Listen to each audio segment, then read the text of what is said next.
So this guy on YouTube, Andrew Pensch, he's always saying new construction this, you get a better deal of that, warranty this. What is this all about? So in this video, what I'm going to do is I'm going to break down exactly what I mean and my argument for why new construction may be a better choice for you right after this. So what is going on, everyone? My name again is Andrew Pensch here, and realtor on the East Coast of Florida. And if you're looking for a channel that goes over everything about what it's like to live, play, eat, sleep, and buy real estate anywhere on the Florida East Coast, make sure to give this video a like. Go ahead and hit that subscribe button and tap the notification bell there too. That's going to update you every time I upload a new video. I do have to apologize. I have been out of the country for a couple weeks, so left. My wife and I went to Italy for a friend of mine's wedding and for our anniversary. And it was great. So what I'm in I'm in Sea Glass by GHO. I thought it would be a great little area for me to talk about why I think that new construction might be the better option for you if you're planning on moving here to the Florida East Coast. And we're going to dive into everything you need to know about that in this video. So real quick, just wanted to say this too. If you did want to work with me or just have me representing you as your realtor here when you're moving to the Florida East Coast. Also, if you're planning on doing new construction, just make sure to give me a call first, because a lot of these builders require me to be present for your first meeting with the builder. So that's just something I wanted to remind you of, that you can't really come in here and do your shopping by yourself and then call me afterwards whenever you found a house. It's actually required for me to be there on your first visit to the office if you want to be represented by a realtor. So my information is going to be right here on the screen and also in the description below. So coming in at number 5, what we have is new home warranties. Definitely something that you do not get whenever you are looking to buy a resale. So I'd have an example of new home warranties kind of right here in front of me. So this is something, I think I grabbed this off of the Miranda website, and I've got the notes here in front of me. So this is just an example of one. So you've got a 1-year workmanship warranty. So that's for quality craftsmanship. If you have some trim or something that's misaligned, or you have flooring that is popping up or something like that happens within the first year of you owning it, then that is something that's going to be covered in the craftsmanship warranty for your house. You also get a 2-year internal systems protection warranty. So that's things like your wiring, your piping. You don't have to get your home repiped or anything like that like you do with a lot of resales. Your ductwork, electrical, plumbing, heating, cooling, ventilating, and mechanical systems. So this is all the guts of the home, everything that keeps a home alive, keeps your house cool in the Florida heat and everything else like that. Also a 10-year structural warranty. So think about this, 10 whole years of you living in your home with that kind of peace of mind. So that's things like your load-bearing components of the home, your foundation, and just all other sorts of things like that. So this is all the structural components of the house that you get for 10 years. And another thing that I like to point out is a lot of these builders will actually get you transferable warranty to the new owner. So let's say that you lock in a new construction home, you're building it, and then plans change. Do you want to cancel this contract, or do you want to keep it and then put it back up on the market as soon as it's done and as soon as you close? One of the things that I like to mention to people whenever they consider canceling is, hold on a second. Number one, how much equity do we have built into the home already? How much has the market gone up above and beyond? What are the resales going for? What are they selling for in the neighborhood? So if you're, on phase 2, phase 3, phase 4, and you already have someone from phase 1 who has sold on their home and has put it back up the market, what is that selling for exactly? What are the perks of somebody buying that? Number one, it's move-in ready now. They may have added some little things in it like ceiling fans and some personalization, painting, that sort of thing. It's more appealing to someone whenever they're looking for that particular home versus signing with the builder to lock in something. So always think about those things. And then the transferable warranty. Can you take that warranty that you got, the craftsmanship, the internal systems, and the structural warranty, can you transfer that to a new buyer? And a lot of times the answer is yes. So with that, I always try to kind of hesitate and just say, hold off on canceling and let's keep it and put it back up in the market as soon as it's done, because a lot of times you'll make a couple bucks by doing that. All right, now coming in at number 4, we have low maintenance whenever you first move in. So most clients that I work with, they've got enough going on, and they don't want to have to worry about a lot of the things that you have to do whenever you're buying a resale home. So for instance, you move in, the house needs new flooring, It may need a new roof. Let's say it needs to be replumbed because we've had that issue with copper pipes creating those pinhole leaks whenever you buy a resale home. Even within like the past 20 something years, they still will develop those leaks. I know in my house that I grew up in, it was built in 2000, the year 2000, so it's only 23 years old. That actually started developing pinhole leaks within the foundation, within the drywall, and they've been trying to keep up. My parents have been trying to keep up with it by, cutting open drywall and then patching this pipe and then cutting open the drywall over here in the closet and then patching that pipe. Honestly, at this point, I think it's probably just better to take the PEX plumbing, redo it. But what I'm saying about this is with new construction, the timing is started all over.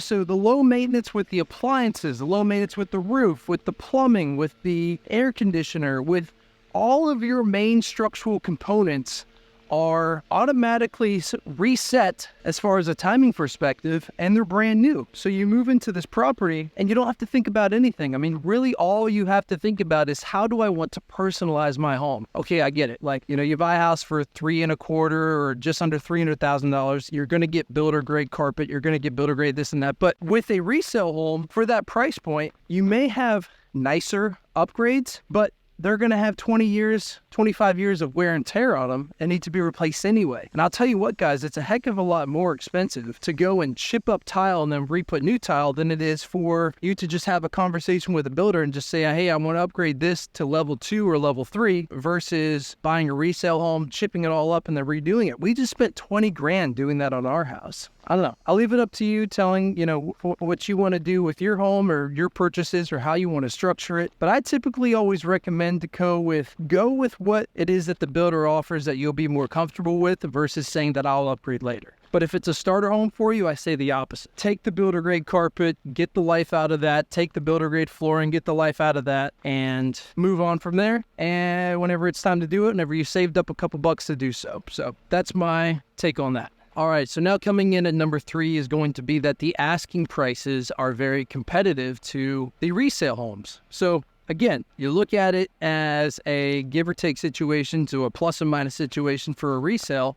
You get one that's a 2011, it's got a 13-year-old roof, it's got 13-year-old AC, and they're asking just about the same amount of money that you would if you were to build a brand new home from scratch. So it's really just a form of timing. It's not even that, because a lot of these builders have spec homes, so where if you can just deal with what the builder has chosen, what they've picked out for you, then you can move into something pretty much right away. I know a lot of builders where you have 30 days, 60 days, and you can move into this property and get everything brand new. Now, you go with these resales, you got to remember, if the house was 2011, the likelihood of them changing the roof is very low. The likelihood of them changing the plumbing is very low. The likelihood of them changing the refrigerator, the washer, the dryer, the microwave, the air conditioner, unless there's been a major mechanical problem with any of those, it's going to be original to the house. 13 years old, and you're paying the same price for those. So with the asking price being relatively the same, give or take maybe $2,000, $5,000, even $10,000, tally up the cost of all those things to replace, and you're going to be much better off with the new construction home, especially considering you get that warranty, because if we're 13 years with a 10-year structural warranty,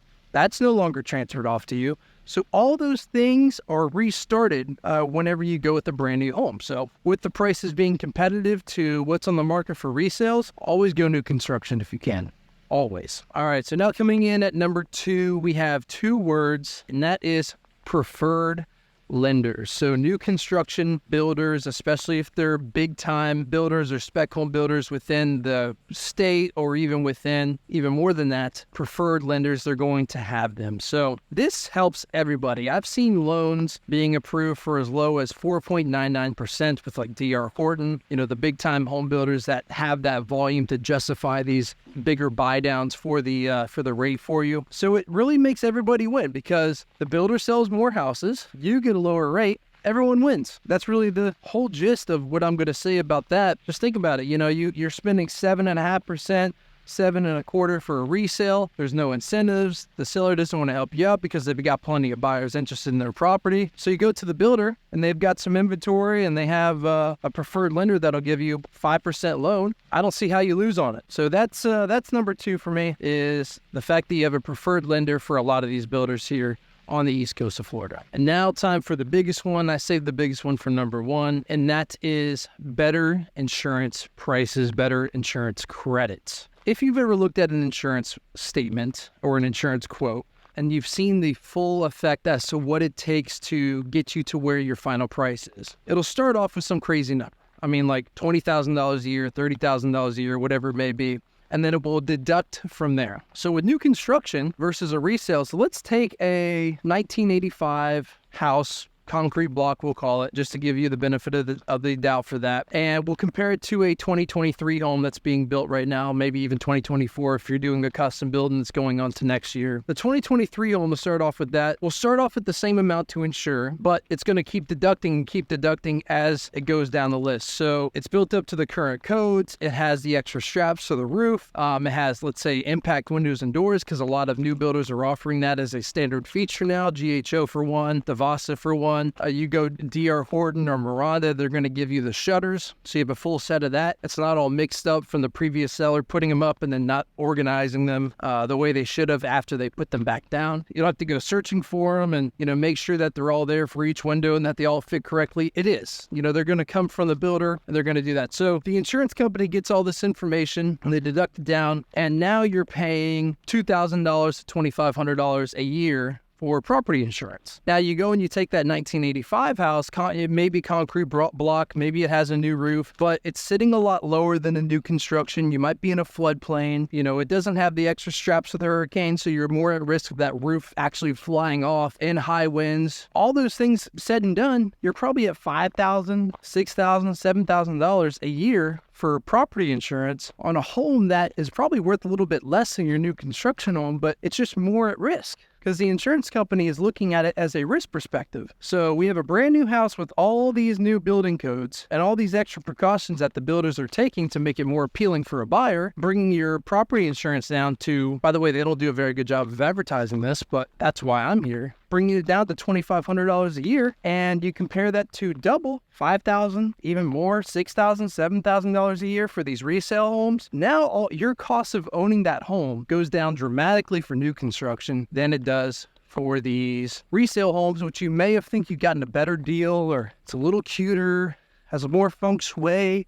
Whatever your excuse is for buying an older home, it gets more expensive. You got to bring out the checkbook in order to make it happen. Alrighty, guys, so that really wraps it up for this week's video of the top 5 reasons why I prefer new construction over resales, and those are the reasons why. So again, if you wanted to work with me on your move here to the Florida East Coast, make sure to give me a call, shoot me a text, or send me an email, because I promise that I'll have your back when making that move here. Also, remember the fact that you do have to be present with me in the office with these new construction builders. You can't just shop around on your own, so please do not feel like you are interrupting my schedule or anything else. Whenever you do call me and say like, hey, listen, we're just in the beginning phases of this, but we did want to go look at builder X, Y, and Z. I would be happy to do that, so I will make the time to meet you at these places and talk with these builders and give you my opinions on them. I'll go behind the, we'll go behind the model home and I'll tell you what I really think about some of these builders and some of the issues that I've had too. So I'll be honest with you up front with there, because the sales reps, of course, are just going to want to tell you what you want to hear. Thank you so much, and I hope to see you next week. Bye.